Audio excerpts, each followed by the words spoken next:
কোরআন শুনলে আমাদের সকলের মনে নরম হয়, ঠিক না ঠিক?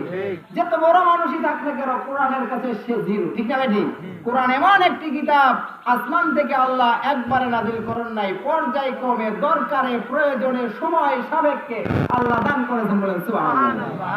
বাল হুয়া কুরআনুম মাজিদ ফি লাওহিল মাহফুজ, লাওহ মাহফুজ থেকে আল্লাহ একত্রিতভাবে দেন নাই, কিন্তু আল্লাহ রাব্বুল আলামিন ফেরেশতা জিবরাইলের মাধ্যমে বিশ্বনবী আলাইহিস সালাতু ওয়াস সালামের কাছে আস্তে আস্তে দিয়েছেন, বলেন সুবহানাল্লাহ। সুবহানাল্লাহ। তাহলে আমি যেটা বলতে চেয়েছিলাম, আমরা সকলে আল্লাহর ক্ষমা পেতে চাই না, চাই না?